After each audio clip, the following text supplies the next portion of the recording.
Bien, bonjour Monsieur Le Pors. Vous êtes donc président de l'Aéroclub de France depuis 2012. Après une carrière tout entière consacrée à l'aéronautique.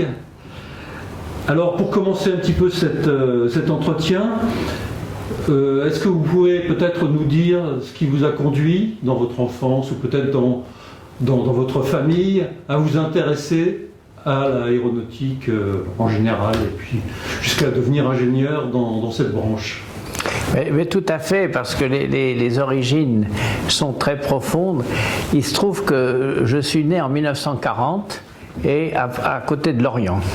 Et j'ai vécu toute la dernière guerre à Lorient avec mes grands-parents. Et Lorient n'a été libéré que le 8 mai 1945, c'est-à-dire le jour de la libération.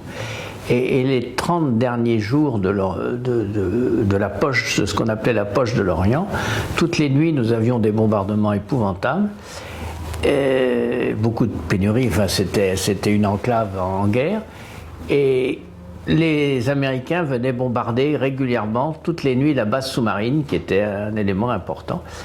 Et bien sûr tout le monde était aux abris. Et ma grand-mère, que je qualifie de sainte femme, s'occupait un petit peu des gens dans les abris, et pour qu'ils aient moins peur, elle les faisait prier. Et pendant qu'elle les faisait prier, elle s'occupait pas tellement de moi, donc je me carapatais, je partais dehors, et là j'admirais un paysage, dans ma candeur d'enfant, que je trouvais magnifique, c'est-à-dire je voyais plein d'avions dans le ciel, qui bombardaient, qui étaient pris dans les projecteurs de la DCA, et la DCA qui tirait, donc c'était pour moi un spectacle magnifique, des feux d'artifice magnifiques.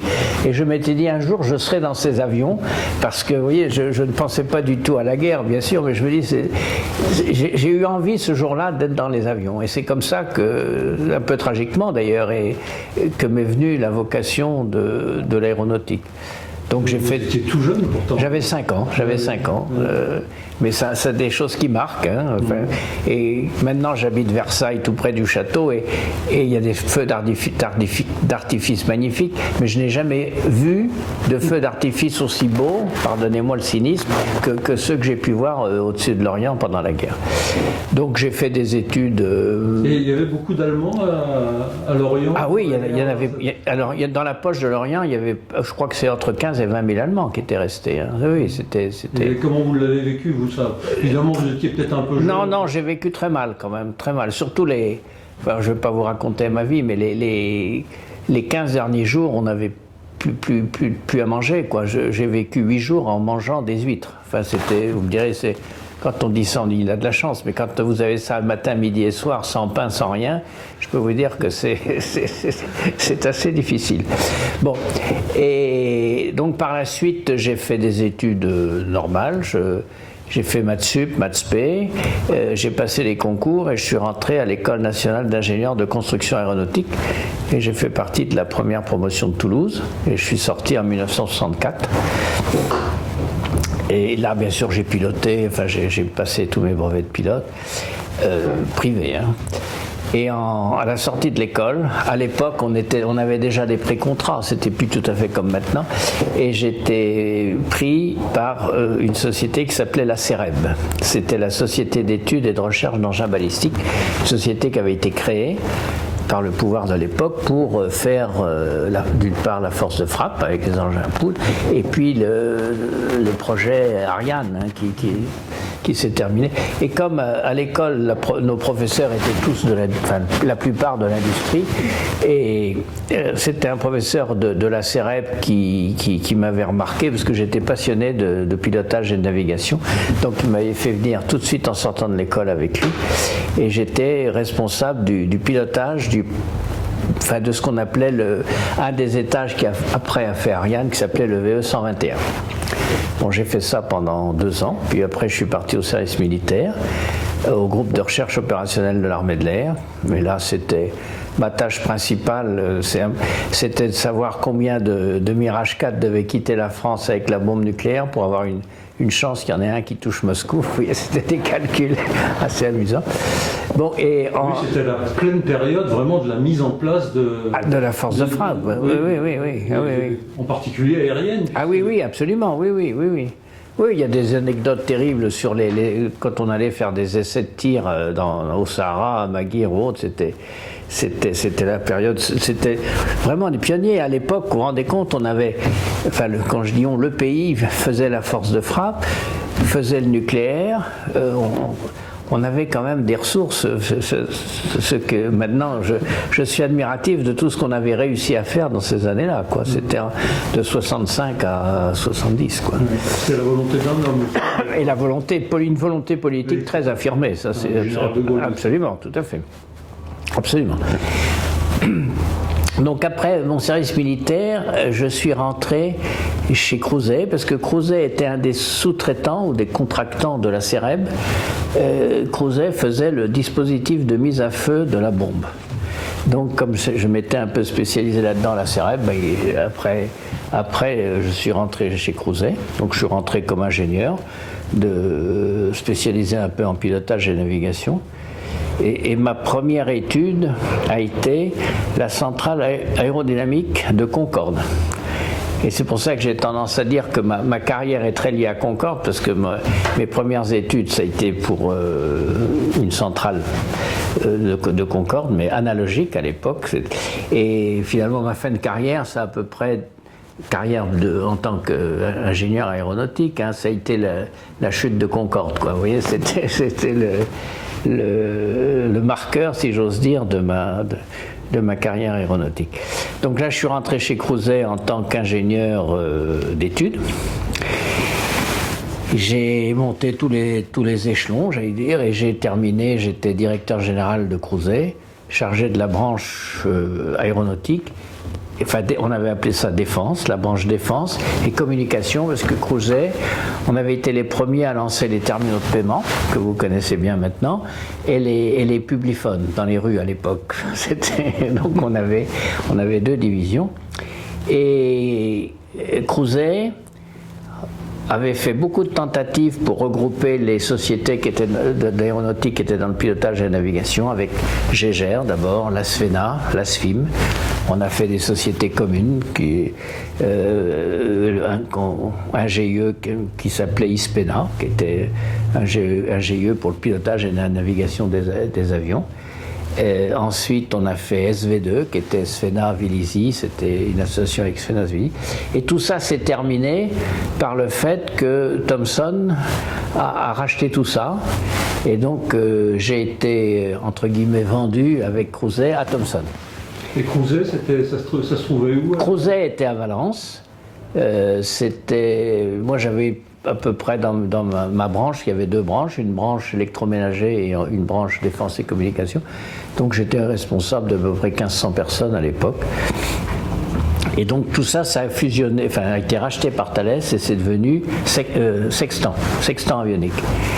Et moi, j'ai pas trop aimé rester dans Sextant.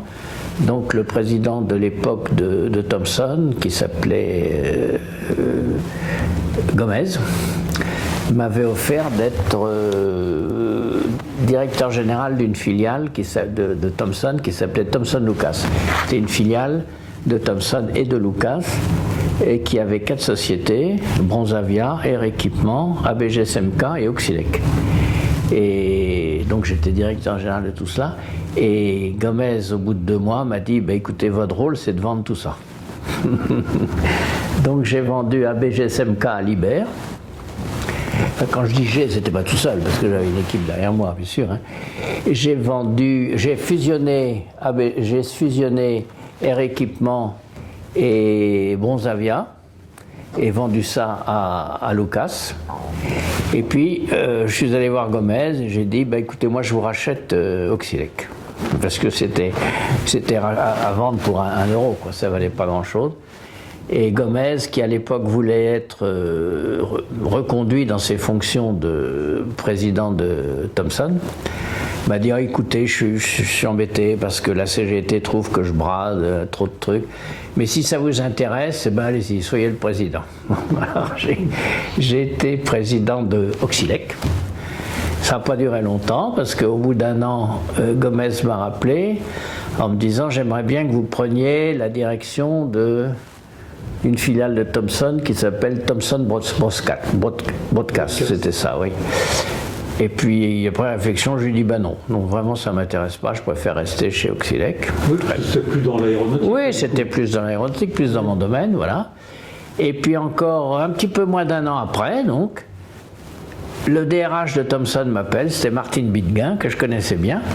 Elle m'a dit, Louis, Gomez va te faire une proposition, et je te préviens, là, si tu n'acceptes pas, il te vire. Je dis, bon, on va voir. Donc il me convoque et il me propose de prendre la direction de la partie simulation de Thomson, qui venait de racheter LMT, donc c'était... Alors là, pareil, je dis, écoutez, ça m'intéresse parce que c'est dans l'aéronautique, mais bon, c'est quand même limité. Il me dit, non, on voudrait, dans notre stratégie, on voudrait racheter 2 sociétés en Angleterre, une qui s'appelait Link Miles, l'autre qui s'appelait Hughes, mais qui faisait des simulateurs, plus une société aux États-Unis, donc vous seriez chargé de tout ça. Et ben, je dis, écoutez, bon, a priori ça m'intéresse, mais je voudrais réfléchir quand même. Je dis, écoutez, je vous laisse là dans 1 heure, mais vous réfléchissez vite. Hein. Et je dis, si j'ai bien compris, j'ai pas trop le choix. Ah, il me dit, si, vous avez toujours le choix de partir. Donc j'ai accepté et j'ai eu raison, parce que j'ai passé là quelques années formidables, jusqu'en 1996. Donc j'ai été patron de là, et on a racheté Link Miles, on a racheté, s'appelait la filiale de Hughes, s'appelait Rediffusion, plus une société à Dallas. Donc on était le numéro 1 ex-aequo avec CAE, qui était le grand des simulateurs. Et à ce moment-là, j'ai eu un petit souci dans ma carrière, en ce sens qu'on est en 96. Et la société qui fait de la simulation, c'est essentiellement le personnel des ingénieurs qui font du software. Hein. Et nous étions... Là, j'ai été attaqué par la CGT parce que les personnels, qui étaient tous des ingénieurs, faisaient plus que 35 heures. Et donc là, je suis passé en correctionnel, enfin j'ai été blanchi et autres, mais du coup, Gomez m'a fait revenir au siège. Où là, j'étais donc directeur industriel et du service client de Thomson CSF à l'époque. C'était quand même un beau poste, mais je m'emmerdais.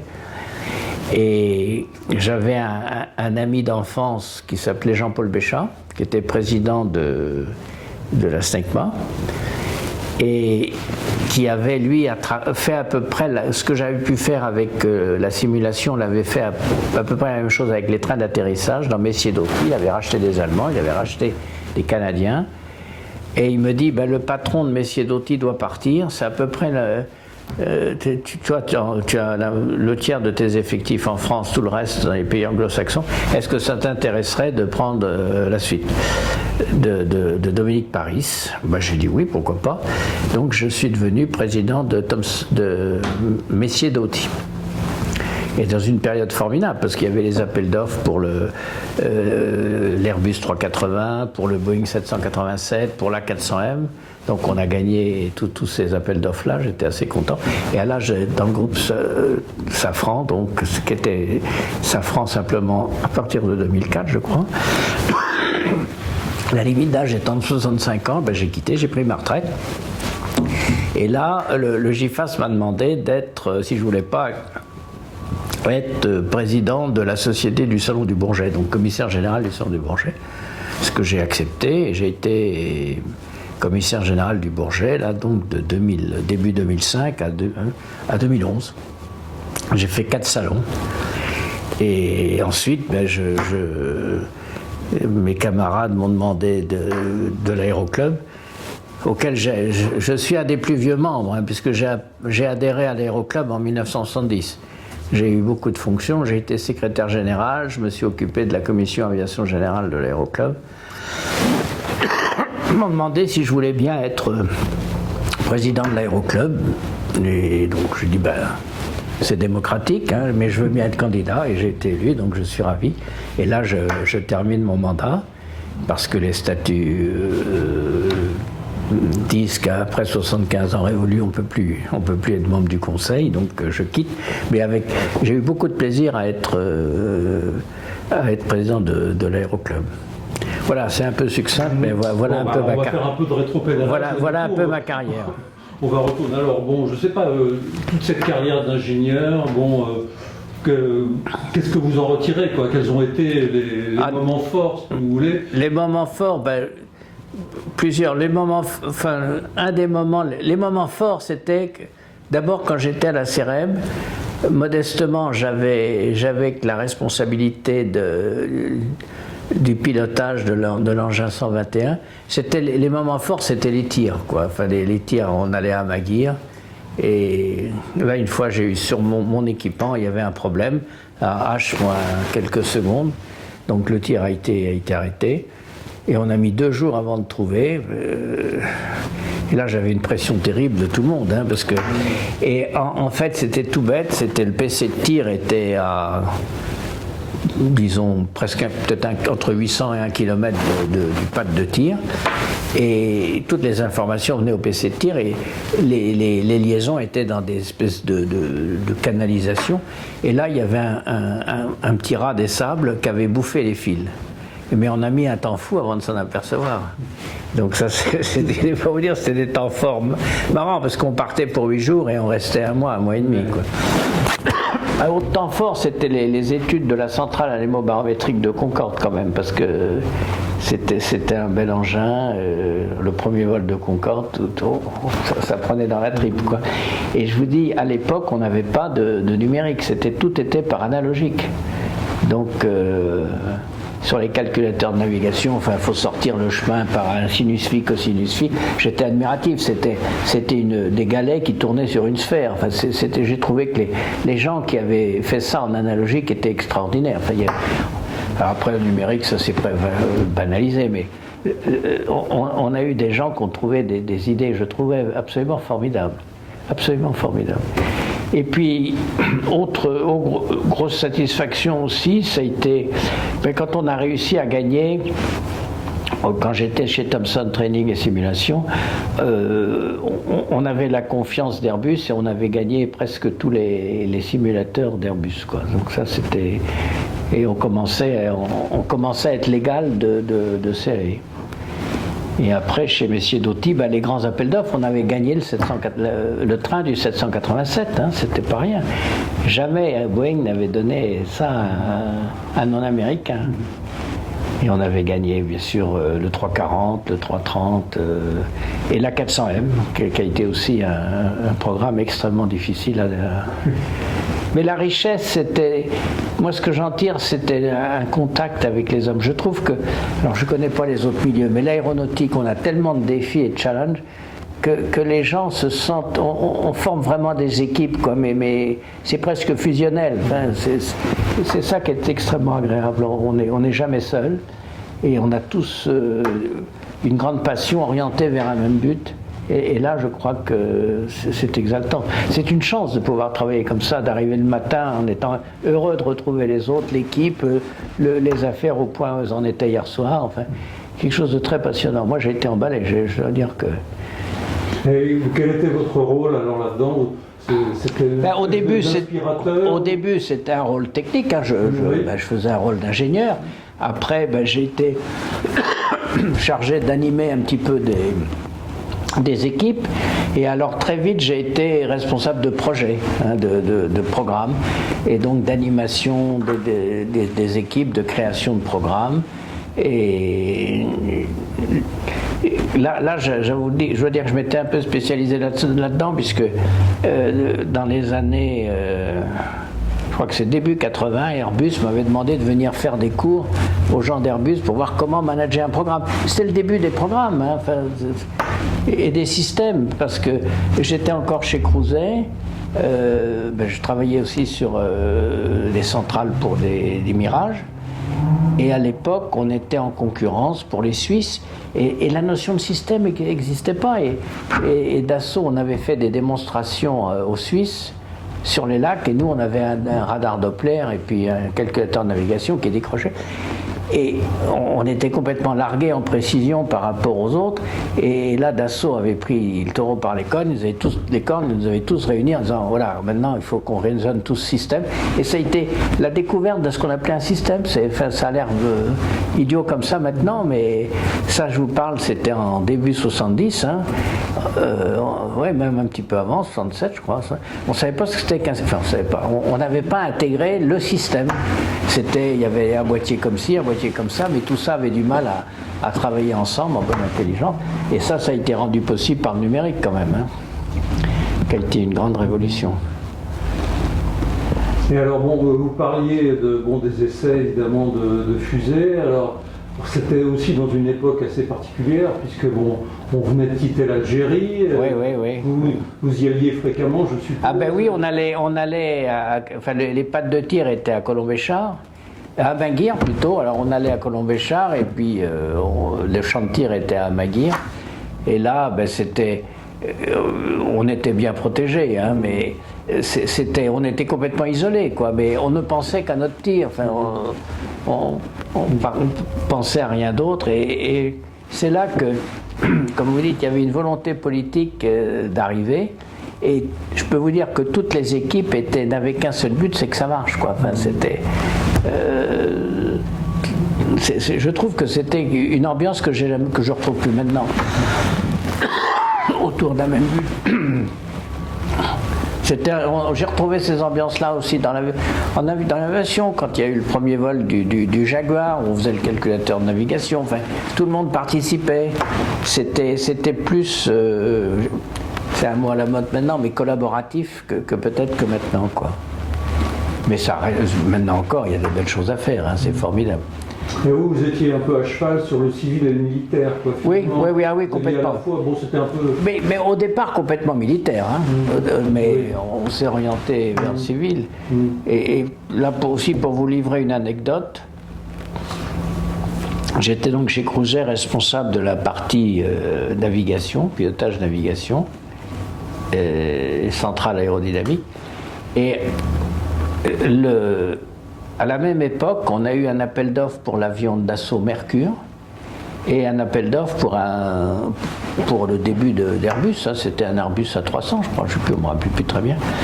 Et le président de Crouzet, je vais le voir, je dis voilà, on ne peut pas faire les deux. On n'a pas assez de ressources pour faire à la fois répondre à l'appel d'offres Air Mercure et à l'appel d'offres Airbus. Et qu'est-ce qu'on fait ? On lui dit on a confiance dans Dassault, on va faire le Mercure. On en a fait 5 et on avait laissé l'Airbus. On s'est rattrapé après, mais comme quoi il y a souvent des grandes options stratégiques comme ça qui peuvent, on peut se tromper, quoi. Mais Et dans le Mirage 4, vous aviez été impliqué directement? Ah oui, toujours dans les centrales. Et après, c'était quand la navigation à inertie est arrivée, avec Crouzet, là on était dans les calculateurs de navigation. On a commencé à étudier des gyroscopes, des gyromètres, et, en liaison avec Sfena qui faisait de l'inertie. Enfin, on a évolué, bien sûr. Hein. Mais oui, j'étais impliqué dans tout ça. Enfin, ma spécialité, c'est pilotage et navigation. Et c'était des marchés uniquement au niveau national ou est-ce que vous avez... Non, uniquement national. Oui. Export d'avions français. Hein. Oui. C'est ça, mais tout le côté vraiment technique, c'était national. À l'industrie nationale. Ah oui, absolument. Oui. Il y avait que pour la branche, alors chez Crouzet, dans la branche moi j'avais la branche défense et communication, on faisait aussi comme un peu l'électronique Serge Dassault, des systèmes de péage pour les métros et pour les contrôles de voyageurs. Alors là, c'était 90% l'export. Et là aussi, il y avait là j'ai beaucoup aussi voyagé, il y avait des choses terribles parce que, si je peux me permettre une anecdote, on avait reçu des plaintes de l'Afrique du Sud parce qu'on faisait des portillons automatiques, vous savez, comme vous voyez dans le métro et autres, et les portes avaient blessé beaucoup d'enfants. On ne comprenait pas bien pourquoi, donc moi je suis allé là-bas sur le terrain voir. Johannesburg, on a remonté parce que c'est le train qui traversait la Pampa, quoi. Enfin, il y avait des barbelés et puis une station. Et je regarde comment ça fonctionnait. je vois arriver une énorme mama africaine avec un bébé dans le dos et une machine à coudre Singer sur la tête. Et comme nos portillons, on nous avait demandé d'éviter que 2 personnes puissent se passer coller l'une à l'autre, ben le portillon se fermait dès qu'il y avait... Alors quoi que ça se fermait sur le bébé et sur la machine, et la machine tombait sur le bébé. Alors quand on a vu ça, on a dit écoutez non, il faut que vous changiez, il faut que vous acceptiez qu'on agrandisse les tolérances, mais on ne peut pas continuer à faire comme ça. Enfin, vous voyez, c'est des trucs un peu invraisemblables, mais qui m'ont marqué parce que j'avais été effrayé de voir que ce bébé risquait de recevoir la machine à coudre sur la tête, quoi. Là, on a beaucoup travaillé à l'export, on a gagné beaucoup de métro à l'export. Et alors, dans toute cette période, alors est-ce que vous avez rencontré des gens qui vous ont particulièrement marqué, puisque vous avez des contacts, je suppose. Ah oui, plein de gens. Enfin, Vous disiez justement, vous faisiez allusion au côté humain de tout ça. Oui. Oui, là aussi, dans les tirs, quand on faisait des tirs, ou même dans les périodes d'essai, aussi bien le président Marcel Dassault, hein, que moi j'étais ingénieur débutant. Quand on était sur le tir, bon, il parlait, enfin, tout le monde se rapprochait, et puis tous les grands patrons de Dassault. Après, alors ça s'appelait Aérospatial à l'époque, c'était pareil. Enfin, il y avait plus de hiérarchie quand on était tous sur le sujet final. Et puis les gens étaient durs, mais compréhensifs quand même. Pour ceux qui jouaient le jeu, j'ai trouvé Gustave, qui était un grand patron d'aérospatial, je l'appréciais beaucoup. J'ai trouvé des gens formés, Turca, puis Pinel, puis les 2 pilotes de Concorde. Là, on travaillait vraiment ensemble, quoi. Il n'y avait plus de lien. Moi, j'étais un petit ingénieur, ils étaient patrons des essais en vol.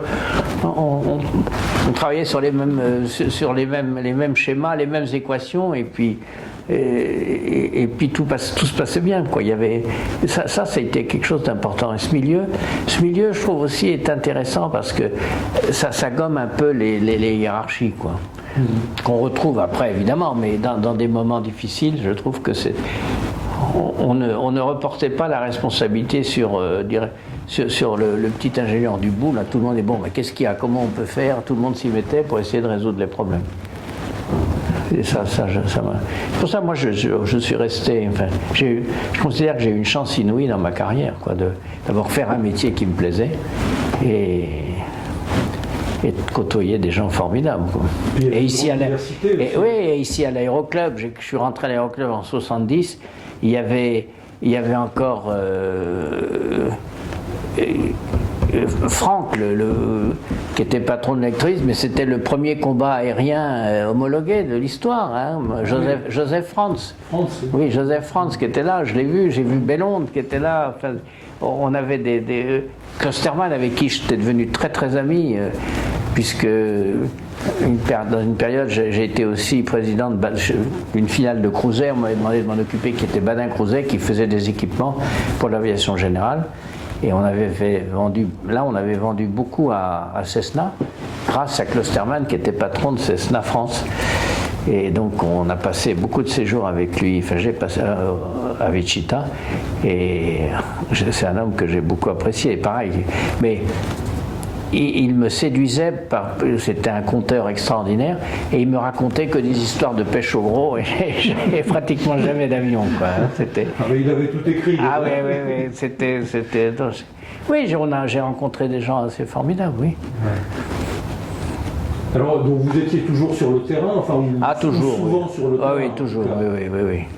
La seule période où j'ai pas été sur le terrain, c'est quand le président de Thomson m'a fait revenir là.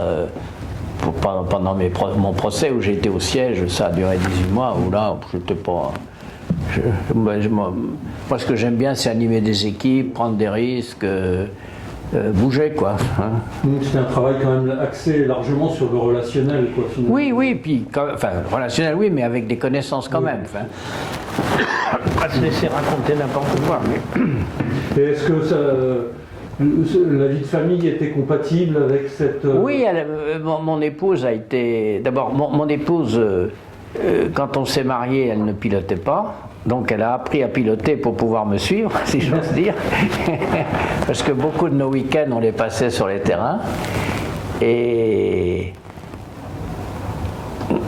oui, j'essayais quand même d'être là assez souvent le week-end. Non, mais oui, c'est vrai que j'ai pas dû m'occuper de mes enfants comme j'aurais dû, mais ils m'en veulent pas trop. Et ils sont passionnés aussi, donc ils font un peu la même chose. Mais votre épouse vous a suivi quelquefois quand vous partiez, par exemple, en Afrique ou... Non, parce que mes enfants étaient jeunes à l'époque, mais après, quand j'allais passer 8 jours à Singapour ou aux États-Unis, oui, là, elle venait de temps en temps, mais pas très souvent quand même, quoi. Mais je vous dis, j'essayais quand même de pas trop sacrifier les week-ends, quoi. Et puis quand il y avait un grand salon, mon épouse souvent me rejoignait, quoi. Mais c'est vrai que le rôle d'épouse, c'est pas facile. Hein. Si elle s'en est pas trop plainte. Non, elle s'en est pas trop plainte. Et puis elle a connu aussi des gens. Enfin, c'était l'aéronautique, c'est une famille, quoi. Enfin, avec Madame Dassault, Madame Edelstein. Enfin, au sein du GIFAS, là j'ai été aussi 10 ans au bureau du GIFAS, donc au sein du GIFAS c'était une petite communauté, on se voyait souvent dans des réunions, dans des colloques et autres, et les épouses étaient toutes ensemble, elles s'organisaient des choses. Donc là aussi elle a connu quand même des gens qu'elle n'aurait pas connus autrement, quoi. Non, c'était une belle période. Alors donc vous avez commencé aussi donc à fréquenter un petit peu l'aéroclub. L'aéroclub, j'ai commencé en 70. Oui, quelle était votre fonction? Alors en ce moment-là, quand je suis arrivé à l'aéroclub, j'avais été recruté par Joseph Blon. Et c'était un peu pour... alors je ne sais pas si c'était créé ou recréé la commission aviation générale. Et Joseph Blon m'avait demandé, l'aéroclub à l'époque s'occupait d'une compétition qui s'appelait la ronde de nuit. C'est-à-dire ça durait toute une nuit, hein, on faisait une course à travers l'Europe, hein, avec 5-6 escales. Donc je me suis d'abord occupé de ça. Et puis après, assez vite, j'ai dû être trésorier, puis j'ai été secrétaire général. Et j'ai quitté en tant que membre actif au sein de l'aéroclub dans les années 75, là, parce que j'ai été... Ouais, c'est à peu près 75-80, parce que là j'étais cruisé à Valence, j'avais moins de temps de venir ici, et donc je gardais toujours beaucoup de contacts, et puis c'est à la fin de mon mandat de commissaire général du Salon du Bourget que Jean-François Georges, qui était président de l'époque, m'a demandé, il dit, tu voudrais pas revenir à des postes plus... Ben voilà, donc j'ai dit, ben pourquoi pas, pour une petite période, quoi. Alors à cette époque, vous nous avez parlé de Klosterman et autres, c'est à cette époque-là que vous avez rencontré ces gens-là et d'autres, je suppose. Ah oui, j'en ai rencontré plein. Beaucoup d'Américains aussi, Quelle vision aviez-vous à ce moment-là de l'aéroclub? Parce que justement, est-ce que vous l'aviez connu avant? Je l'ai connu avant, après c'est un peu méchant, j'ai l'impression que d'abord, entre le moment où je l'avais connu et quand j'ai appelé le 1864, l'aéroclub avait perdu une partie de ses prérogatives. L'aéroclub délivrait les licences depuis là. Il a perdu. Donc j'avais trouvé que ça déclinait un peu et que, très franchement, je me demandais bien à quoi ça pouvait servir, quoi. Et si ce n'est, et je pense que moi, pendant mon mandat, j'ai essayé de réinsister là-dessus, sur le niveau patrimoine, histoire, souvenir de l'aéronautique française, c'est quand même la première association au monde de l'aéronautique. Donc je dis, ça il faut préserver, il faut plus se battre avec les fédérations. Gardons notre spécificité, c'est celle-là, et essayons de développer. Donc on essaie à travers des commissions et autres. Mais on a une chance d'être dans cet hôtel particulier. On a une situation par rapport à beaucoup d'autres associations de l'aéronautique. Hein. On a, grâce au fait qu'on loue ces salons à Sodexo pour ça nous fait un loyer qui nous permet de nous maintenir, d'avoir des ressources. C'est si bien que la pérennité de notre association n'est pas en cause, quoi. Enfin, n'est pas menacée. Alors quel était un peu le rôle de l'Aéroclub à cette époque? Alors on parle de la première période là pour l'instant. La première période, d'abord on délivrait les licences et puis on organisait beaucoup de compétitions. La ronde de nuit, on faisait ce que font les fédérations maintenant, c'était l'Aéroclub qui l'organisait. Et alors c'était donc Joseph Blond qui était le bateau? C'était, quand je suis arrivé, moi, à l'Aéroclub, c'était Bernard Dupérier, le président. Qui est resté assez longtemps. Après, je crois que ça a été Joseph Blond. Et puis c'est après que j'ai commencé, après il y avait un homme qui venait du BTP, là. Et puis après je m'en suis un peu du temps de Fenwick et tout ça, j'étais déjà parti un peu. Donc ça a été assez court cette première période que vous... Ça a duré 10 ans quand même. 10 ans quand même, oui. Oui, je suis rentré en 70. Et alors, est-ce qu'il y a eu des moments marquants aussi dans cette période-là, dans ce que vous avez fait ici, enfin, qu'est-ce que vous gardez de cette période? De quelle période? De cette période, première période d'Aéroclub. Beaucoup de plaisir, parce que je veux dire, on organisait beaucoup de choses, on distribuait beaucoup de prix, c'était la référence quand même aéronautique. Mais c'est revenu, je trouve que maintenant encore, mais c'est autre chose.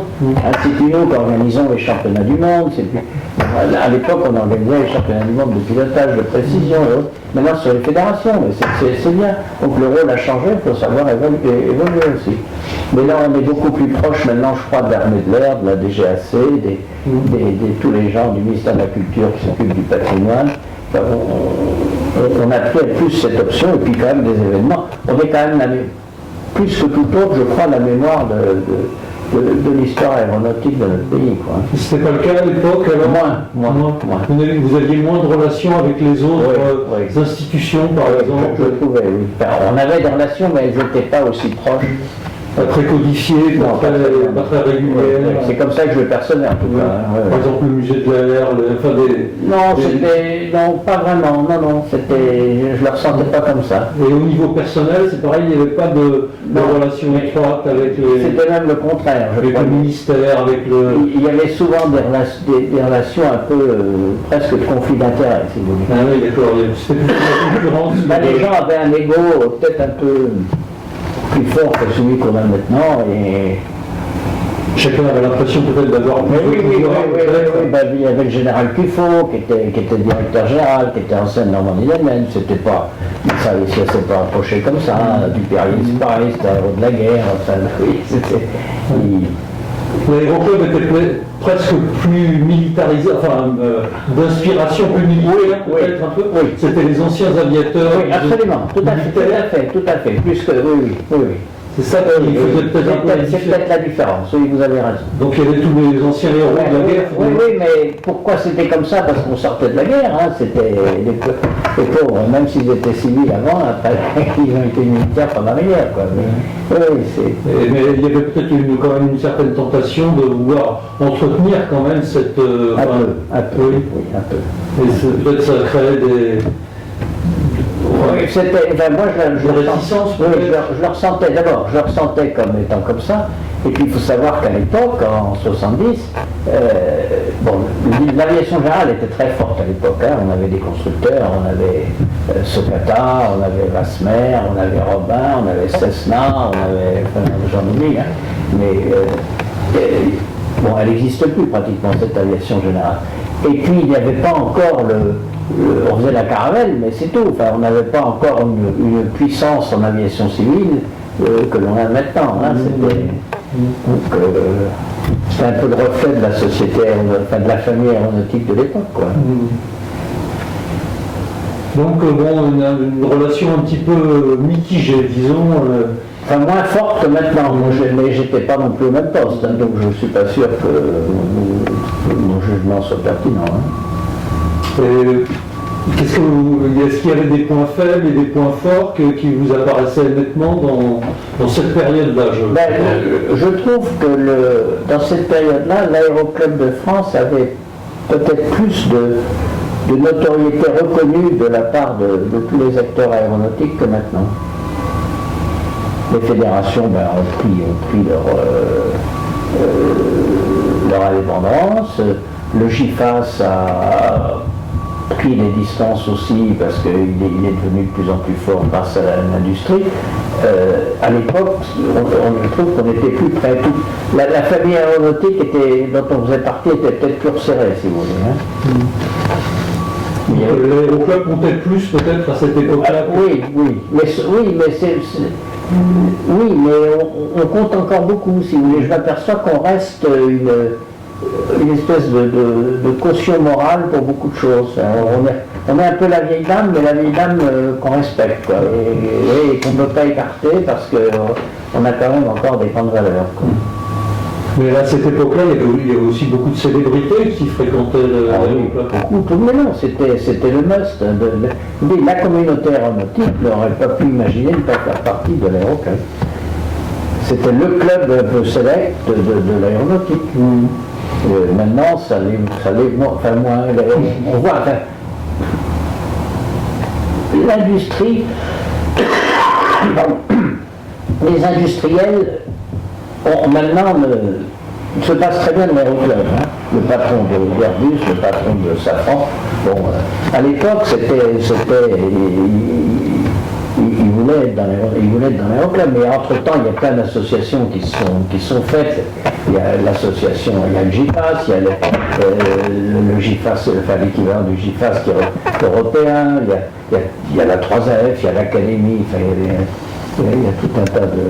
On devient un peu le village gaulois. Enfin, oui. C'est un rôle qui ne manque pas de noblesse. Non, absolument, tout à fait. Bien, alors bon, après vous êtes un peu donc retourné dans l'industrie, enfin vous continuez, parce que bon, vous avez toujours été finalement un peu à la fois dans l'industrie. Ah, mon métier de base, c'est quand même l'industrie. Avec une activité variée. C'était plus mon hobby et ma passion dans l'aéroclub. Mais non, c'était... Mais je vous dis, mon métier dans l'aéronautique me permettait d'assouvir ma passion, donc j'étais complètement épanoui, quoi. Oui, vous avez toujours vécu dans la région parisienne, quoi, globalement. Ah oui. Vous n'êtes jamais retourné du côté de l'Orient? Non, enfin j'y suis retourné parce que j'ai ma famille, je veux voir. Non, j'habite depuis 1964, hein, j'étais au lycée Hoche, j'ai fait préparation au lycée Hoche et aussitôt après ma sortie d'école, je suis revenu depuis 64, je suis à Versailles. Oui. Même quand vous étiez chez Crouzet, c'est une boîte qui se trouve, vous nous l'avez dit. Crouzet est à Valence, mais il y avait un bureau à Paris. Ah oui, d'accord, vous étiez dans le bureau. Alors non, pas au début, puisque j'étais ingénieur d'études, mais on était quand même, nos clients étaient sur Paris, donc j'étais un jour, voire 2 jours par semaine sur Paris. Hein. Et après, c'est devenu 3 jours. Donc, on avait un bureau avenue Émile Zola. Et puis on était souvent chez nos clients pour travailler, parce que il n'y avait pas des plateformes virtuelles comme maintenant, donc on allait, faisais des longs séjours chez Breguet à Vélizy pour quand on préparait le calculateur de navigation, quoi. Enfin, oui, c'est ça, oui, chez Breguet, effectivement aussi, vous avez eu pas mal de relations. Ben oui, parce que Crouzet a été sélectionné pour faire le calculateur de navigation du Jaguar. Et d'ailleurs là, j'avais un très bon ami qui était Pierrat, qui était le patron, qui un jour me dit, on travaillait, j'étais détaché, quoi. Il me dit, lui viens avec moi parce que Sylvain Floirant nous réunit. Et pour soi-disant une grande nouvelle. Alors bon, je viens. Et Sylvain Floirant, avec son action, leur dit, écoutez mes petits, j'ai une grande nouvelle à vous annoncer, je vous ai vendu à M. Dassault. Parce que M. Dassault, il sait ce que c'est que l'aéronautique, lui. Moi, je ne sais pas. Alors vous allez être bien avec lui, il va bien s'occuper de vous. Et c'est comme ça, c'est véridique. Hein. Oui, ça a créé quelques tensions. Tout le monde n'a pas forcément apprécié ce passage chez... et puis surtout la façon dont il parle, il dit « je vous ai vendu ». m'avait marqué ça. Enfin, le Jaguar a quand même fait une Très belle carrière. Et puis la brigade atlantique, Creuset faisait tout le système de recherche de sous-marins, là, de localisation, tout le système d'état tactique auquel j'ai participé.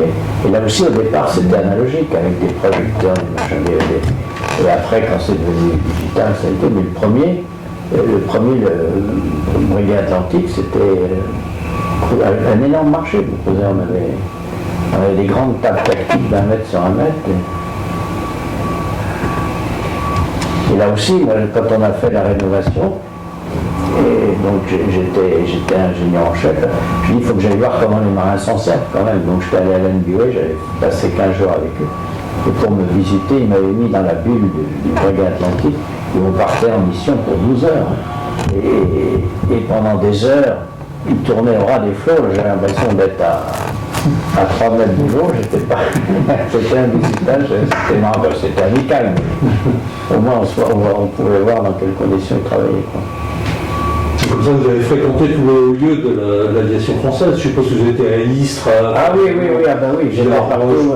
Oui, Villaroche, le centre de commandement de Taverny, le plateau d'Albion, oui, bien sûr. Brest. Oui. Ah oui, ça c'était une carrière assez remplie. Oui. Mont-Verdun aussi, vous avez peut-être. Non, jamais allé là. Oui, c'était un peu autre chose. Oui. Bien, alors on va quand même revenir un petit peu sur votre poste de commissaire général du salon du Bourget. Oui. Alors, c'était quoi ce rôle finalement? Ce rôle, c'était d'organiser le salon du Bourget. C'est quand même une énorme entreprise, hein, il faut le savoir. Hein. On s'y prend 15-16 mois avant. Hein. Donc c'est trouver les clients, de bâtir les chalets. Vous avez vu qu'il y a une logistique quand même extrêmement importante. Trouver les clients, faire les installations sur le terrain, hein, toutes les installations eau, gaz, électricité, wifi. C'est un peu le chef d'orchestre. Et puis surtout organiser toutes les visites officielles, recevoir le président de la République, le Premier ministre, travailler avec tous les services de sécurité, c'était moins dur que maintenant, mais quand même, la police, la gendarmerie, les pompiers, le SAMU, c'est un élément quand même très important. Donc là, une responsabilité importante et au moins les 6 mois avant le salon, on faisait pratiquement tous les 15 jours une réunion avec sous l'autorité du préfet, mais avec les services d'État concernés. Et puis pendant le salon, il faut être là pour... alors c'est le GIFAS qui reçoit, mais enfin, nous sommes les gens qui vont mettre à la disposition du GIFAS tout ce dont ils ont besoin. Là, c'est un gros travail. Franchement, et tout l'aspect, alors, présentation aérienne, oui, absolument, oui, tout à fait. Et là aussi, il faut, pour éviter les accidents, la législation est très, très dure, très rigoureuse. Et il faut que les gens aient tous répété avant. Et les domaines de vol sont surveillés par un radar. Hein, et dès que vous sortez d'1 mètre, c'est plus difficile. Ça a évolué d'ailleurs, maintenant c'est encore plus sécurisé. Et toujours dans les anecdotes, une fois, c'était je crois que c'était le premier salon, premier ou deuxième peut-être salon. Le président du GIFAS à l'époque était Charles Edelsten, président de l'assaut, et il y avait la présentation du Falcon, je ne me rappelle plus lequel, le 7X, non le 5X, Falcon 5X.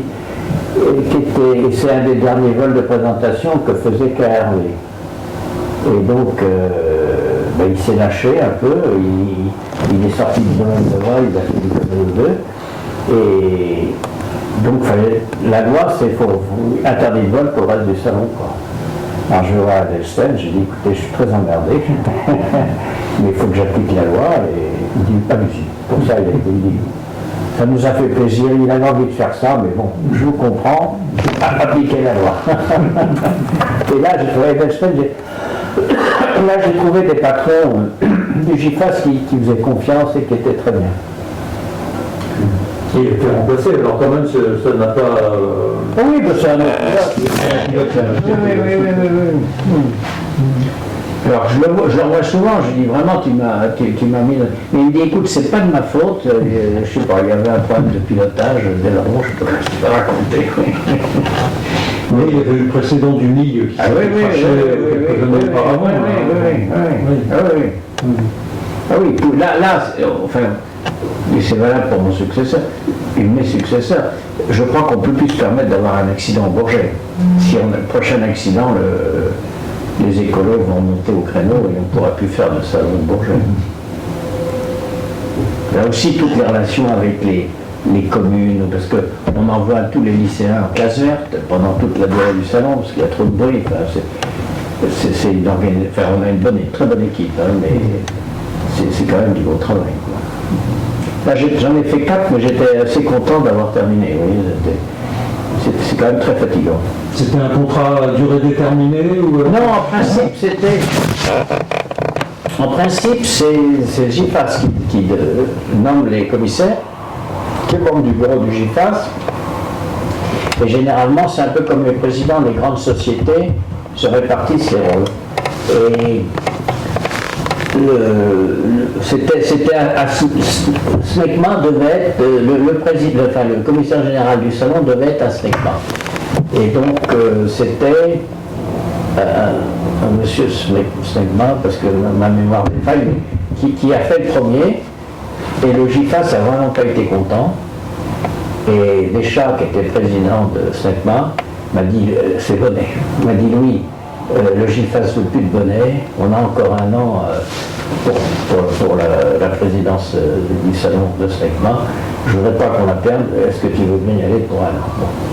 J'ai dit oui, et donc j'ai fait un salon, et là j'avais apporté pas mal de modifications, et là les gens étaient très contents, et ils m'ont demandé de reprendre pour 2 autres salons, ce qui faisait 3 salons, et puis finalement ils m'ont dit ils m'ont encore demandé de prolonger. Donc vous voyez, j'ai fait, alors je devais faire un salon, j'en ai fait 4. Et après, ben, quand même, j'étais fatigué, et puis là, parce qu'il faut quand même, c'est assez, il y a un mois assez crevant, quoi. C'est vous qui avez donc décidé de passer le temps? Non, c'était comme ça. C'était la rotation. Oui, c'était la rotation normale, mais moi j'avais fait, j'ai fait la fin d'un mandat plus 4 ans. Oui.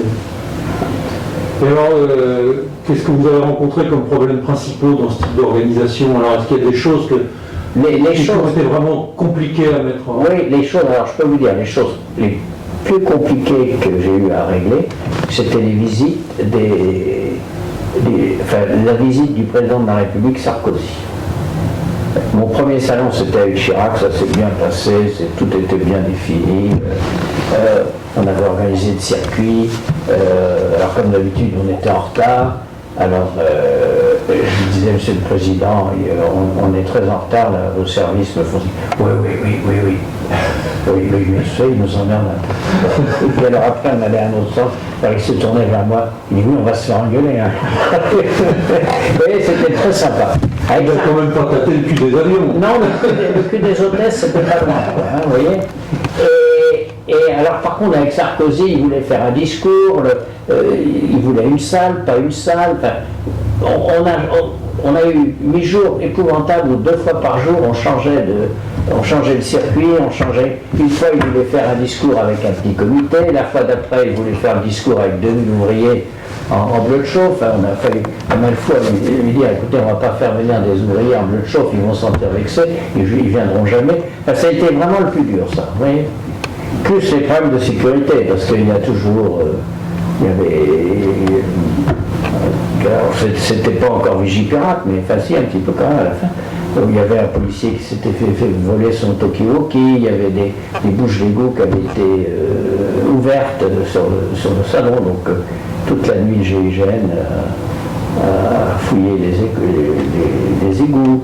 Il y avait une anecdote quand même, là aussi, la première présentation du 380. Première présentation du 380, il y avait bien sûr un service de sécurité de Airbus sur place. Et dans la nuit, il y a des gens qui sont montés dans l'avion avec la salopette Airbus et autres. Et quand même, un garçon d'Airbus s'est aperçu, il leur a dit, mais qu'il ne les connaissait pas, quoi. Et ils sont enfuis en courant à bicyclette. Et donc Airbus a eu peur que, parce que l'avion n'était pas garni à l'intérieur, il y avait tous les câblages, tout ça. Airbus a eu peur peut-être d'un attentat ou d'un sabotage, donc ils ont fait venir un avion avec des personnels de Toulouse pour réinspecter tout l'avion. Et donc il a volé. Il a eu un vol, il volait toujours autour de midi, là il a volé qu'à 3 heures parce que on voulait être sûr qu'il n'y ait pas eu de sabotage, quoi. Il y a toujours des anecdotes. Hein. Oui. Il y a toujours des anecdotes. Et avec les délégations étrangères Alors les délégations étrangères, ça allait parce que c'était la responsabilité du GIFAS. Nous on organisait les visites, mais c'était pris en charge par le GIFAS. Donc quand ça allait pas, on se faisait engueuler par le GIFAS, mais c'était le GIFAS qui... Les délégations étrangères, c'est l'affaire du GIFAS. Ça, c'était bien. Et il doit y avoir de gros problèmes aussi de logement, parce que je suis... Oui, là c'était pas nous, mais disons que les hôtels sont réservés pratiquement 2 ans à l'avance. Hein. Alors, par contre, le problème qu'on avait à gérer, nous, en tant que salon organisateur, c'est que les hôtels multipliaient par 2 ou 3 le prix des chambres. Donc, tous nos clients rouspétaient, donc on a été obligé de négocier avec le syndicat des hôteliers de Paris, qui s'était engagé à pas trop augmenter les prix, mais ils ont fait ce qu'ils ont voulu. Hein. Mais par contre, les retombées du salon sont énormes entre les hôtels, les restaurants, les grands restaurants, les fleuristes, les pressings, les voitures, les taxis. La voiture de location, c'est énorme. Hein. Et le site du Bourget, ça vous paraît être un lieu bien adapté pour ça? Oui, de moins en moins, parce qu'on construit tout autour, mais oui, puis c'est quand même le coin, le site, dans l'histoire de l'aviation, c'est le Bourget. Le Bourget est connu du monde entier, hein. Lindbergh s'est posé au Bourget, enfin, ça serait dommage que ça ne soit plus le Bourget. Mais quand on a fait des études, là, parce que c'est quand même... qu'on le veuille ou non, c'est quand même le plus grand salon aéronautique du monde. Hein. Et nous, on avait fait, quand j'étais commissaire général, on avait fait faire une enquête. On avait interviewé les clients en leur disant « Pourquoi vous venez au Bourget ?» Alors là, tous disaient bah oui, parce que c'est le Bourget, Lindbergh, puis c'est le plus grand salon du monde. Puis en finale, tous disaient puis quand même, c'est Paris, quoi. On vient avec nos épouses, c'était Paris, en fait. Hein. Bon, mais la desserte est quelquefois un peu compliquée aussi. C'est vrai, ça reste un problème énorme, mais pas plus que Farnborough, pas plus que Singapour, vraiment, mais c'est un problème épouvantable, dramatique. Tant qu'on n'aura pas de liaison, nous on a tout essayé là, avec des bus escortés par des motards, mais il y avait tellement de voitures que les motards ne pouvaient même pas passer et faire le passager. Non, on a tout essayé là. Tant qu'il n'y aura pas une station de métro ou de train tout près. Mais malgré ça, les gens viennent, ils savent que ça leur prend 2 heures. Puis on a bien amélioré quand même l'infrastructure, les parkings, l'arrivée sur le Bourget a été bien améliorée, quoi. C'est vrai. Et pour ce qui concerne la régulation alors des arrivées avions, etc., des pilotes, tout ça, vous aviez des difficultés particulières? Non, enfin, mais là aussi on travaillait 6 mois en avance avec la circulation aérienne, avec la DGAC, avec les autorités aéroportuaires. Non, il y a une grande coopération là, c'était assez formidable. Ben, tout le monde voyait l'enjeu quand même, hein, Alors c'est sûr que ça leur fait un pic d'activité. Le seul problème, c'est que quand on faisait notamment les chasseurs russes et un peu de Rafale, quand ils faisaient les démonstrations, il fallait qu'on bloque Roissy. Pas longtemps, et donc on évitait les créneaux. Mais bloquer Roissy 5 minutes, une piste 5 minutes, il faut presque 3 heures pour que tout redevienne normal. Hein. C'est épouvantable. Donc ça, c'était un gros travail de collaboration avec les gens de Roissy. Mais on arrivait à s'en sortir. Enfin, voilà. Vous aviez une équipe alors assez importante, je suppose, pour ça. Alors, en quoi ça consistait un peu cette équipe? Est-ce qu'il y avait des gens qui... Là, l'équipe est là. Hein. Il y a Gilles Fournier qui est le directeur, il y a des commerçants, il y a une personne et une équipe chargée. Puis il y a beaucoup de gens qui viennent en CDD, hein, j'allais dire. Mais en permanent, il y a une personne qui s'occupe de tout ce qui est sécurité, une autre qui s'occupe de tout ce qui est logistique. Il y a les commerçants, bien sûr. Il y a le directeur des vols, qui est conjointement par l'armée de l'air et le CEV, et nous. Et eux se créent leur équipe. Oui, on est à plus de 50. Hein, en période de salon. Ah oui, c'est une grosse organisation. Et vous y participez toujours d'une façon ou d'une autre? Beaucoup moins, parce que je suis toujours membre du conseil d'administration, mais je n'ai plus que les avantages, j'ai plus aucun souci, quoi. Mais je suis oui, là. Parce qu'il peut y avoir justement une possibilité de transmission. Oui, là j'avais quand même essayé de bien organiser tout comme une entreprise, quoi. Et donc mon successeur le dit volontiers d'ailleurs, il a trouvé quelque chose de très bien organisé, quoi. Donc, mais il y a quand même des choses nouvelles parce que ça évolue sans arrêt. Donc, mais c'est une entreprise qui fonctionne bien. Oui. Là, je suis assez fier de moi là. Vous n'avez pas rencontré de problèmes vraiment gros, quoi. Enfin, il n'y a pas eu de gros incidents, voire accidents. Non. Une chose qui vous a vraiment posé un gros problème. Non. Dans cette période de 4 salons. Non. C'était les salons, c'était une fois tous les 2 ans? Tous les 2 ans, oui. Non, le plus stressant, c'était, je vous dis,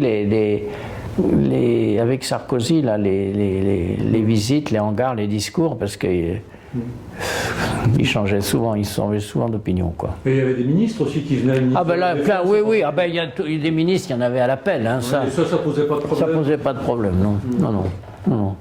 Non, là, tout ça, c'est bien rodé. Et puis, ils sont pas tous, quand même, ils n'ont pas tous un ego surdimensionné, quoi. Oui, ils le montrent moins. Oui, ils le montrent moins. Oui, les ministres, ça, il y en avait toujours un paquet, hein, ça. Ministre et personnalité, quoi, parce que je suppose qu'effectivement... Il y avait beaucoup de... il y a eu Poutine qui est venu 2 ou 3 fois, il y avait des présidents étrangers, des premiers ministres étrangers, mais... Tout ça, on avait beaucoup de bonnes relations avec les services de protection des hautes personnalités aussi de la police. Hein. Mais tout ça, c'était bien rodé. Et beaucoup étaient pris par le GIFAS quand même. Là. Et alors, qu'est-ce qui a particulièrement bien marché, dont vous êtes particulièrement fier? Ça a bien marché d'abord... Je veux dire, le salon a toujours fait, sous ma direction, a fait des bénéfices, j'allais dire, importants. Il n'y a pas eu de problème d'incident en vol. Les exposants ont été contents, tout a bien fonctionné, on a eu un bon public. Non, j'avoue que... Faudrait que j'ai aucune raison de ne pas être content, quoi. Oui, parce que ça brasse effectivement énormément d'affaires. Oui. Et puis, une année, je ne me rappelle plus, un samedi, c'était presque la canicule. Et il y a eu tellement de monde. Sur la plateforme, la sécurité nous autorise 120 000 personnes, je crois. Et à 10h du matin, on avait déjà atteint, donc la préfecture nous a dit on ne peut plus laisser rentrer les gens. Mais ils arrivaient, ils étaient sur le tarmac en pleine chaleur. Donc il a fallu qu'on trouve, je crois que c'est 10 000 bouteilles d'eau en l'espace d'une heure pour venir. Et les pompiers ont arrosé un peu, mais on n'a jamais eu de... Je vois les services d'urgence n'ont jamais eu trop de problèmes. Enfin, il y a eu des incidents, il y a toujours des malaises, des choses comme ça, mais il n'y a jamais eu de problème important. Non, c'est une canicule, mais il y a aussi quelquefois l'inverse. Ah ben, à chaque fois. Quand c'est blindé, là, qu'on peut. Oui, mais à chaque fois. Une année, il y a toujours le gros orage avec une espèce de mini tornade qui enlève le toit des chalets. Mais tout ça, on est rodé, c'est-à-dire. on a tout de suite les équipes, 2 heures après, c'est remis, quoi. Mais ça fait partie, malheureusement, je vous dis, des choses banales. Et le fait qu'il ne puisse pas y avoir de présentation aérienne, quelquefois, non, on a toujours réussi à faire à peu près. Même le minimum. Oui, parce que toutes les présentations, il y a deux présentations. Une présentation dite de beau temps, une présentation de mauvais temps. De mauvais temps, on arrive quand même. Quelquefois, quand il y a un gros orage, on arrête une demi-heure. Mais non, ça se passe. On y arrive toujours. J'étais pour les 100 ans du Bourget. Là, par contre, là, ça a été, on pouvait pas être pire. Hein. Mais si vous en souvenez, pour le Rafale, la dernière, il y a eu le coin de ciel bleu, et il y a eu une présentation magnifique. Mais c'est vrai que le reste, on n'a pas été gâtés là. Bien, écoutez, on va parler un petit peu quand même de votre règne à l'Aéroclub de France, parce que là, j'ai pas fait grand chose. Hein. Ça fait 4 ans que je suis là. C'est quand même pas négligeable. Non, mais j'ai essayé bien sûr d'animer tout cela, mais de prendre la suite de Jean-François Georges, qui avait déjà bien, et de Gérard Felzer, qui avait bien redynamisé l'Aéroclub. Moi j'ai essayé de faire vivre un peu les commissions. Peut-être que j'ai eu une partie un peu plus relationnelle avec l'industrie, puisque je viens de l'industrie, ce qui était quand même pas tout à fait le cas avant. Enfin, je crois que j'ai renoué peut-être un peu plus avec l'industrie. Mais autrement, là aussi, c'est une structure qui marche bien, qui est rodée. Vous aviez des projets, quand vous êtes arrivé, vous vous êtes dit, tiens, je vais faire ça. Non, je voulais surtout animer les commissions, ce que j'ai réussi que partiellement. Et puis j'avais réfléchi en me disant, comme on avait perdu les fonctions de licence et autres, je dis les forces de l'Aéroclub, c'est la protection, c'est l'histoire, la protection du patrimoine, on est un peu le gardien de l'image aéronautique de notre pays, et donc c'est ça que j'ai essayé à chaque fois de préserver, de mettre en exergue, voire d'amplifier, quoi. Et puis de soigner un peu les budgets, les locaux, enfin, vous voyez, pour que la société puisse avoir une belle pérennité. Mais enfin là, mes prédécesseurs l'avaient fait aussi. Hein.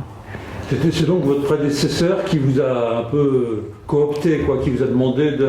Tout à fait. Enfin, c'est un vote démocratique, mais c'est une démocratie éclairée, j'allais dire. C'est lui qui m'a dit, ça serait bien que tu te présentes, etc.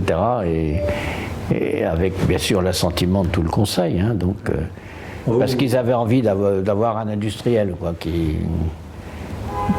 prenait un petit peu... Et qui connaissent bien en plus déjà l'institution. Oui, que je connaissais bien, oui, parce que je vous dis, je suis un des plus anciens j'avais fait le salon du Bourget, j'étais membre du bureau du GIFAS depuis 15 ans, donc tout ça faisait que le lien s'était un peu distendu, quoi, avec le reste de la communauté aéronautique industrielle, hein, j'entends, pas voilà. Et vous connaissiez déjà un peu, bon, à part votre prédécesseur, mais les autres...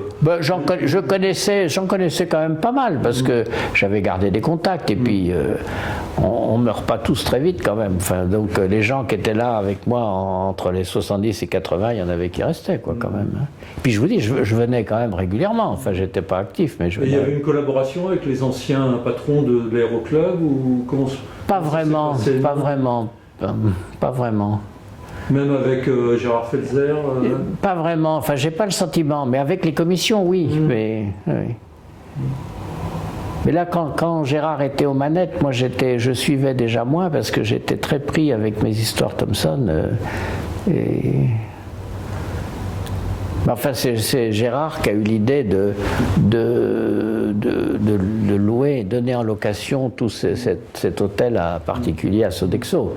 Et ce qui nous permet de vivre quand même. Hein. Le loyer permet d'entretenir 4 permanents. Et ça, c'était un des problèmes, justement, alors financier. Ben oui, absolument, parce que on ne pouvait plus vivre avec les cotisations. du temps où on donnait les licences. Sur chaque licence, on gagnait 10 euros, enfin, ou 10 francs, je ne sais pas. Enfin, donc, ça faisait quand même un courant de rentrée d'argent. Mais tout ça, on l'avait perdu. Donc, les licences, enfin, les adhésions, ça paie à peine le salaire d'une personne, quoi. Hein. Or, déjà, il y a l'entretien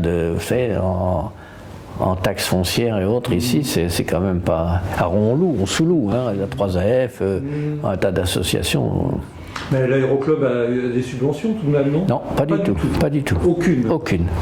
Est-ce qu'il n'y aurait pas quelque chose à creuser de ce... Vous savez, le nombre d'associations qui demandent des subventions, et il y a de moins en moins de subventions, donc... Certes, mais enfin l'aéroclub de France, c'est quand même... oui, mais les subventions, ça serait... Déjà, on a du mal maintenant à faire payer leurs cotisations aux industriels. Mais tout, hein, la 3AF, c'est pareil, l'Académie, c'est pareil, la DGAC a plus d'argent, la DGA a plus d'argent à donner aux associations, donc toutes les associations que je connais, ça ont des soucis financiers. Et donc pas de piste alors pour trouver un petit peu de rentrée d'argent. Si on fait des événements, enfin comme le Bourget, les seules pistes c'est des événements. On organise des conférences de temps en temps. Enfin, ça ne rapporte pas beaucoup d'argent, mais enfin un petit peu. Non, c'est. Mais je vous dis, on ne cherche pas à faire beaucoup d'argent, on cherche à pouvoir, avec nos cotisations et les loyers qu'on touche, on arrive à équilibrer nos budgets et à vivre. Mais ça ne nous permet pas de distribuer des prix importants, prix littéraires et autres, mais on s'en sort. Et alors les relations avec les autres institutions, alors sont plutôt bonnes. Moi, avec la 3AF, là, j'ai de très très bonnes relations, avec les fédérations aussi. Mais disons que cette année, notre dîner annuel, on l'a fait avec la fédération de la FFA. Donc oui, ça aussi, c'est peut-être un petit peu nouveau, parce que sous Gérard Felzer, les relations étaient exécrables.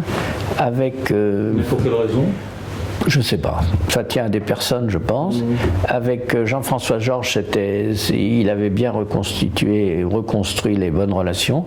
Et puis je crois que moi j'ai continué et on a plutôt des bonnes relations. Et des collaborations même, enfin. Oui, pas bien loin, mais à part, vous dites, cette réunion annuelle, mais autrement on n'a pas beaucoup de... Mais on est toujours quand même... l'aéroclub, c'est le représentant officiel de la FAI, Fédération Aéronautique Internationale. Donc, ils sont obligés. Enfin, c'est nous qui sommes. La France est représentée à la FAI par l'aéroclub. Alors, qui délègue aux fédérations, mais elles sont obligées quand même de passer par nous. Donc, on a des bonnes relations. Et pareil, le musée de l'air, musée de l'air, excellent, oui. Ça, voir le service historique. Oui, non, mais avec l'armée de l'air, avec l'armée de l'air, on a notre commission patrimoine avec le musée de l'air et avec la DGAC et avec l'armée de l'air, on a fait une espèce de club pour reconnaître les avions historiques un peu. Oui, non, ça marche très bien, tout ça. Oui, ça c'est un peu nouveau aussi, effectivement. Non, là, on a de très bonnes relations avec toutes les autres institutions de la famille aéronautique. Y compris avec, par exemple, le ministère des Transports, je suppose. Le ministère des Transports, mais aussi le ministère de la Culture pour faire reconnaître des avions monuments historiques, avec le ministère de la Défense. Oui, là, très très bien. On n'a pas de souci pour ça. Il y a des relations un peu suivies. Suivies, absolument. Relations suivies, cordiales. Et alors vous, durant ce mandat, il y a des choses, des gens que vous avez découverts particulièrement. Enfin, qu'est-ce qui vous a marqué? Alors justement, peut-être quels ont été les moments forts, peut-être de cette période que vous avez traversée ici? C'est surtout, je crois, la reconnaissance que, au moins au plan international, l'aéroclub était quand même reconnu comme étant quelque chose de prestigieux.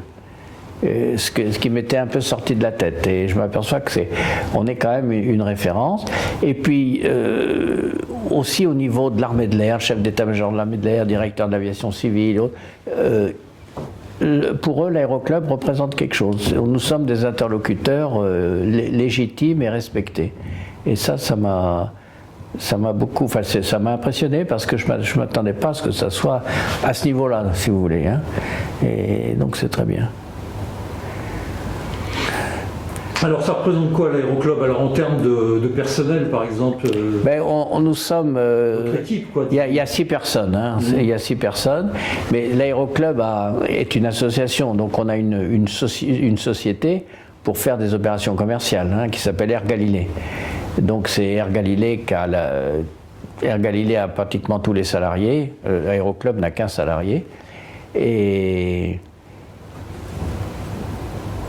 Air Galilée, tous les grands événements, quand vous parlez des 100 ans du Bourget, il y a des opérations commerciales. Donc là, c'est organisé par l'aéroclub, mais la couverture, si j'ose dire, c'est Air Galilée, qui est une société commerciale. Ce qui nous permet de récupérer la TVA. Beaucoup d'associations font ça, d'ailleurs, hein, ont une société commerciale à côté. Alors donc comment voyez-vous un peu l'avenir de l'aéroclub je le vois d'une manière assez sereine parce que quand je compare aux autres associations qui ont tous des gros problèmes financiers, l'aéroclub n'a pas de problème financier grâce à cet hôtel particulier qu'on loue.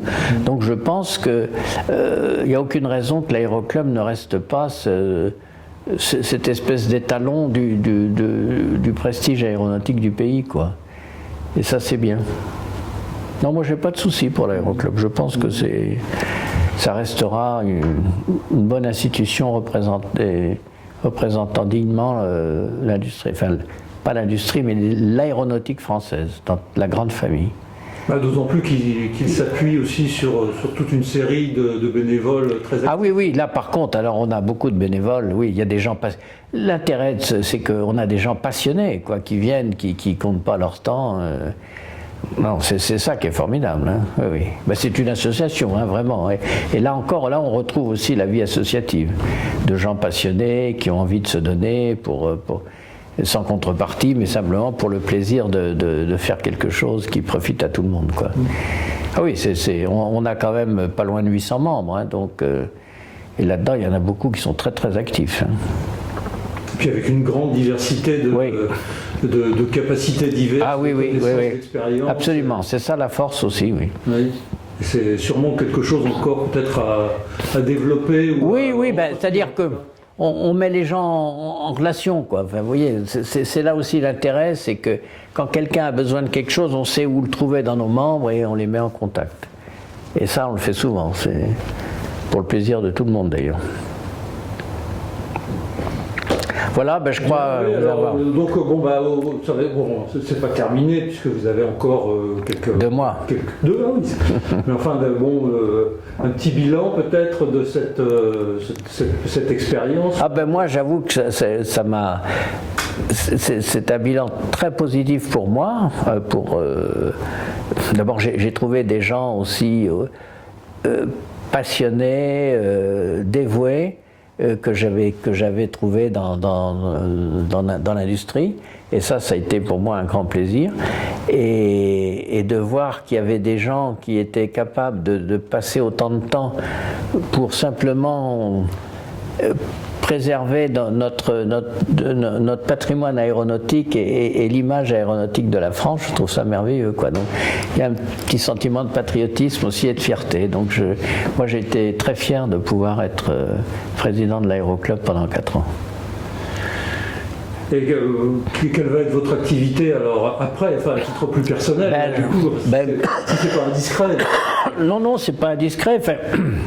Est-ce que vous allez rester dans le... Je vais rester. Je vais rester. Ah oui. J'ai des activités. Je suis dans quelques conseils d'administration de boîtes de l'aéronautique.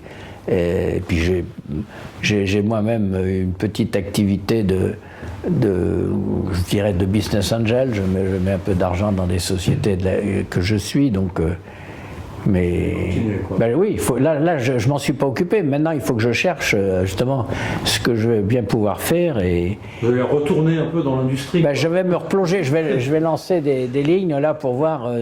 Oui, je veux pas rester sans rien faire, ça c'est sûr. Hein. Et alors, plus généralement, alors comment vous voyez un peu l'avenir de l'aéronautique là, parce qu'on a beaucoup parlé de tout un tas de choses. Enfin, Ben, l'aéronautique, au moins pour le civil, c'est formidable. On est tranquille pour 5 ans, quoi. Enfin, alors après, il y aura sûrement la bulle qui va peut-être un peu éclater, mais les technologies sont très évolutives, très innovantes, et je pense que ben, l'aéronautique que j'ai connue, ça ne sera plus la même dans les 10 ans qui viennent, hein. Mais le transport aérien se développe, il faudra toujours des engins aériens pour faire la guerre, j'allais dire, pour observer. Alors ce sera peut-être plus des chasseurs, ce sera peut-être des drones, ce sera peut-être des satellites, j'en sais rien. Mais je ne suis pas inquiet pour les hommes étant ce qu'ils sont, ils auront de plus en plus envie de bouger et d'aller visiter la Terre, voir le cosmos. Donc l'activité aérospatiale restera à la pointe. Hein. avec une technologie qui va encore, selon vous, se développer. Oui, ben oui, ça reste quand même un des domaines où il y a le plus d'innovation technologique, hein, et je crois que ça va le rester. On l'a vu sur les matériaux, sur l'électronique, sur les radars, les télécommunications. Enfin, et puis maintenant, ben, ça va s'orienter vers les services aussi. On va transporter les gens d'un point à un autre, mais il faut que qu'ils soient pris en charge. C'est un service, ça ne sera plus le voyage tout seul. Hein. Tout ça va évoluer. Puis l'influence de l'écologie aussi. Mais oui. Là, enfin, c'est les grands sujets sont la propulsion, quoi. À mon avis, dans les 10 ans qui viennent, on va avoir de nouveaux systèmes de propulsion. Mais il y a plein de gens qui travaillent dessus. Hein. Je sais pas où. Puis ça fait longtemps qu'on travaille dessus, mais. Et vous sentez que ça peut... Ah ben c'est en train de prendre, oui. Ah oui, ça avance, hein, ça avance bien déjà, oui. Il y a beaucoup de boîtes de start-up sur les biocarburants, sur les avions de plus en plus tout électriques. Enfin, il y a de plus en plus de fonctions électriques. Hein, sur un avion, alors pour le moment il n'y a pas encore la propulsion, mais enfin sauf sur des petits. Mais il y a des gens qui travaillent énormément sur les piles. Sur les batteries, enfin, on va y arriver. Espérons-le. Ah non, mais c'est sûr. C'est sûr, de toute façon. C'est sûr. Hein. Oui, de toute façon, il s'agit bien souvent de vouloir se consacrer à une question pour absolument. Mais non, mais enfin, vous allez regarder dans les bureaux d'études aussi bien d'Airbus que de Boeing. Il y a plein de projets.